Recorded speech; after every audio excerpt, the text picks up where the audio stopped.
bonsoir à toutes et à tous. Vous êtes sur Canal 3 Bénin, vous faites bien de nous suivre. Voici les principaux titres de l'actualité béninoise ce soir.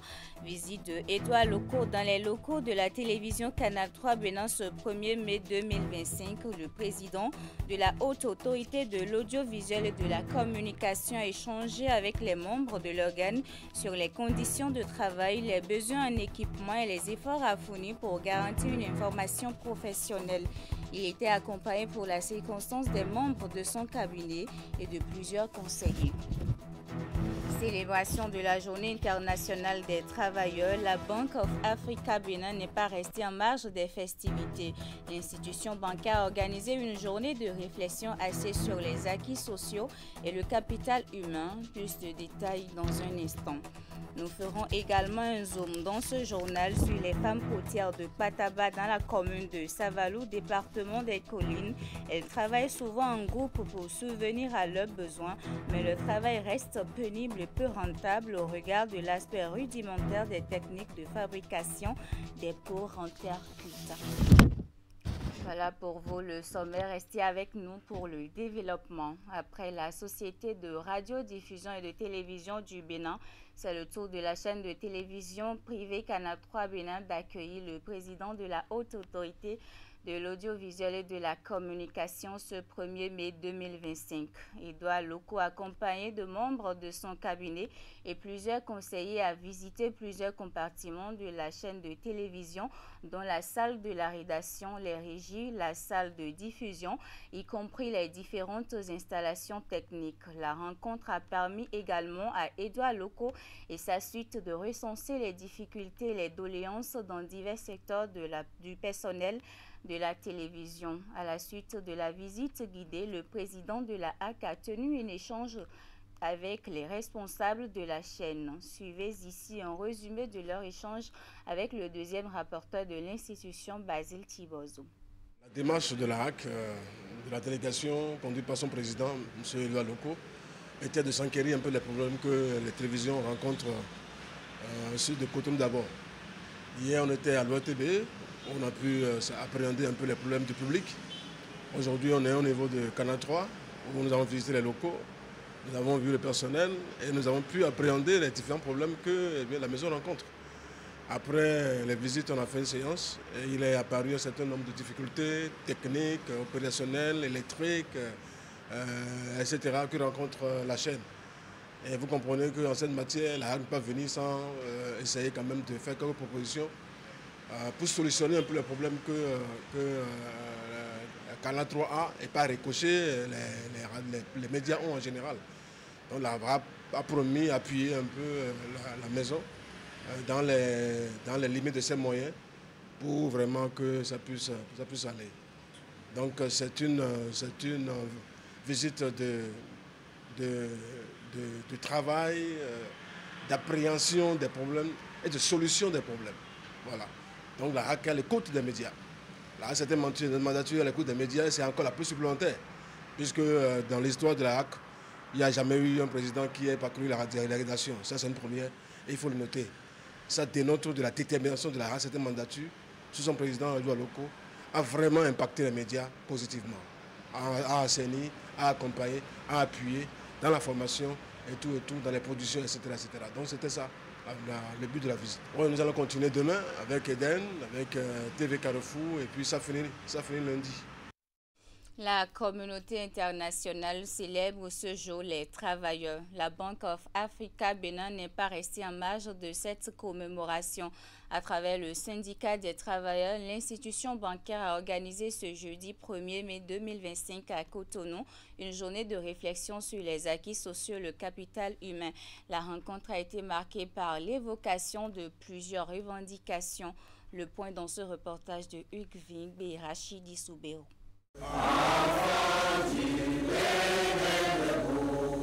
C'est par une exécution en chœur de l'hymne national que démarre cette journée commémorative.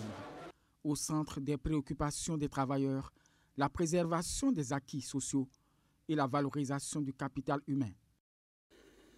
Il nous revient ensemble de trouver un équilibre entre la valorisation du capital humain, la sécurisation des acquis sociaux et la performance de notre entreprise. En conséquence, le thème de cette rencontre syndicale est « Transformation stratégique dans l'entreprise, quel avenir pour la sécurisation des acquis sociaux à la BOA Bénin ?» À travers une communication interactive, cette thématique sera développée par le secrétaire général de la CSA Bénin, qui n'a pas manqué de saluer l'engagement et le leadership du secrétaire général du Centra BOA. La thématique qui a été choisie par vous est le signe que même s'il n'y a pas un malaise, il y a de l'inquiétude dans le rang des travailleurs, parce que vous êtes en pleine réforme. Et lorsqu'une réforme ne tient pas compte de l'humain, je pense qu'il y a des soucis que nous devons nous faire. Mais le véritable point d'orgue de cette journée de réflexion est la présentation des doléances du personnel. Il s'agit de l'augmentation des primes de transport et de logement qui n'ont pas évolué depuis plus d'une décennie. La dotation en matériel et en équipement adéquat de nos agences et de nos entités. Le maintien de la mesure de juin, la revalorisation salariale au profit des agents de l'intérieur. Face à ce chapelet de revendications, le directeur général rassure ses collaborateurs. Je suis partisan d'une meilleure distribution de la richesse au niveau du personnel et l'ensemble des doléances qui ont été évoquées là. Je pense que ça va être consigné dans un cahier de doléances qui nous sera transmis et je me ferai fort au niveau du conseil d'administration de défendre ces différentes doléances. Ouvert au public en 1990, la BOA Bénin est une banque commerciale universelle disposant de près de 50 agences sur le territoire national pour plus de 500 agents. Et puisqu'on célèbre les travailleurs, on va s'intéresser à ce groupe de femmes qui excellent dans l'art de la poterie dans la commune de Savalou. Elles sont basées à Pataba. Leurs connaissances se transmettent de mère en fille. Elles travaillent souvent en groupe pour subvenir à leurs besoins, mais leur travail reste pénible et peu rentable au regard de l'aspect rudimentaire des techniques de fabrication des peaux en terre cuite. Une de nos équipes de tournage est allée partager quelques moments avec ces braves femmes. Voici le reportage de Ulrich Braba sur les images de Rachidi Soubéro. Ici, le travail se fait essentiellement à la main, des mains habiles pour modeler l'argile. C'est un travail de plusieurs heures, voire de plusieurs jours, et qui nécessite attention, souplesse et agilité. Réunies en association, les femmes potières de Pataba font partie de ces longues lignées de potières traditionnelles. La connaissance ici est transmise de mère en fille.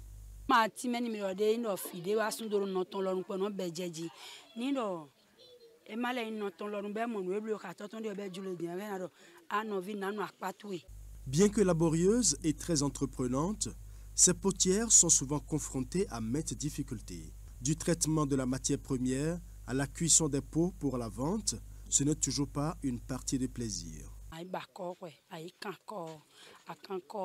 Boni tricycle wa ni benwa ko gbe no ton quantité de ba di bonazan bon rosinji ya blo quelque temps aller voir rosinji pa de mo ko no abobo e bobo lo de nya de wo mi mone no wo mi no nya de wo e no abo wo mi no abedo seji wo mi bedo seji lo mi no aso ni mi so e no abo chile wa mi mo no bo wa no do ken mi mo ken de ro ko me en choki jeyin.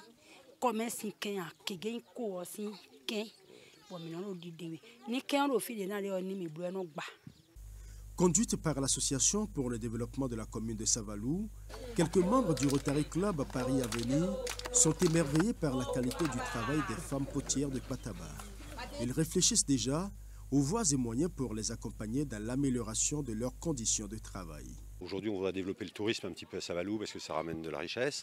C'est un lieu touristique qui pourrait être organisé et aménagé pour que ça attire les gens.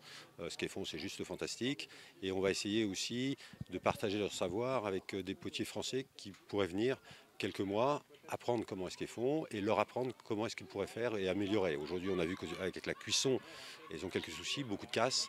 Et je pense qu'on peut améliorer des choses comme ça et leur montrer d'autres choses. Aménager un hangar où ils puissent recevoir les touristes à l'ombre, montrer leur métier et vendre les produits à côté.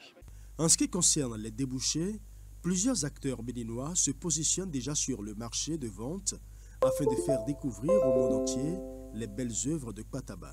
Ça attire la clientèle parce que quand moi j'apporte ça au marché, je vends bien. C'est avec ça que je nourris mes enfants.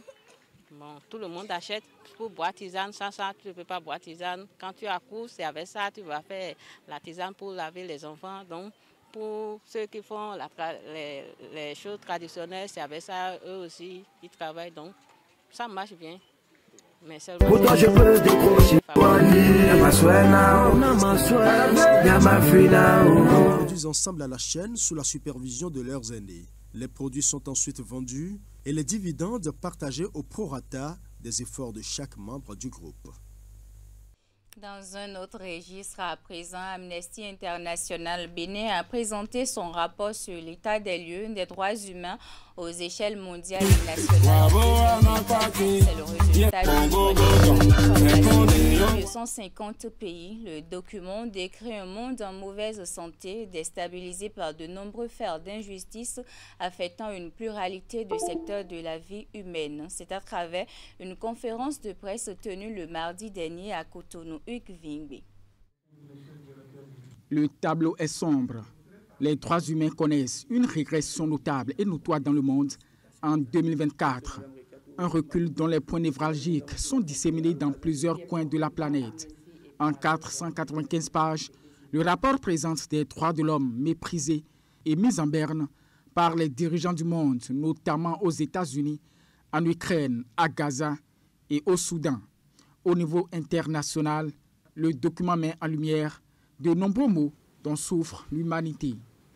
Le rapport « La situation des droits humains dans le monde » rend compte des répressions violentes et généralisées de la dissidence, de l'escalade catastrophique de conflits armés, de l'insuffisance des efforts pour faire face au dérèglement climatique et d'une offensive croissante menée dans de nombreux pays contre les droits des personnes migrantes ou réfugiées, des femmes, des filles et des personnes LGBT.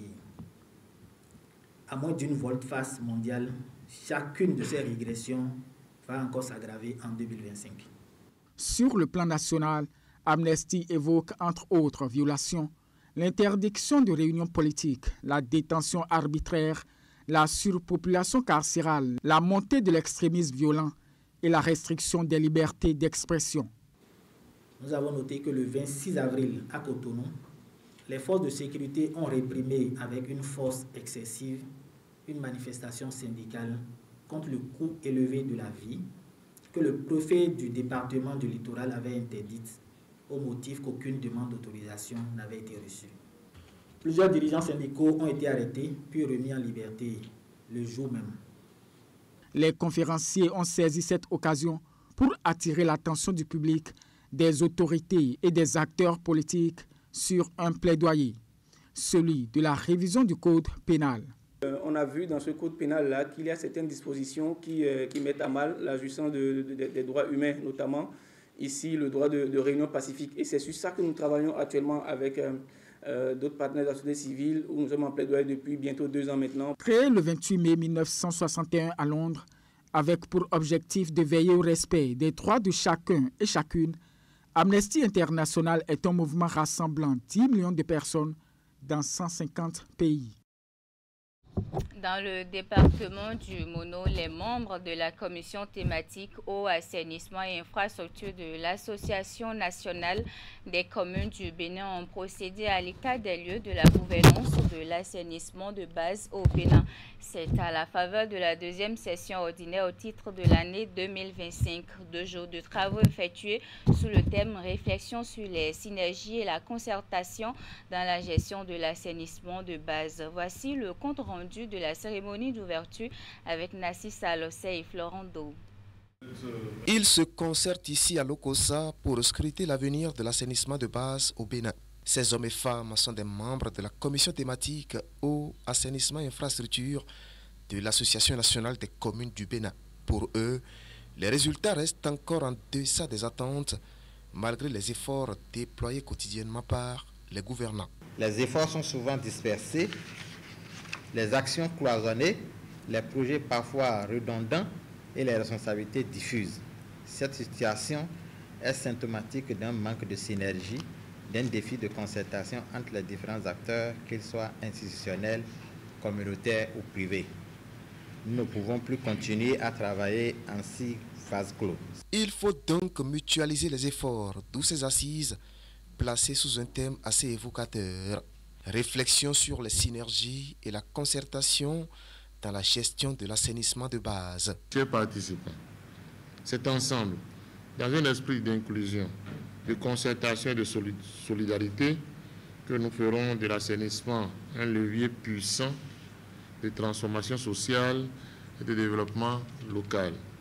Je nous invite à faire de cette session un moment fécond d'échange, de réflexion stratégique et d'engagement concret pour une gouvernance efficace, partagée et durable de l'assainissement de base dans nos communes. Pendant 2 jours, justement, les participants auront à réfléchir pour renforcer les partenariats entre structures sectorielles afin d'améliorer la planification concertée des actions dans le secteur.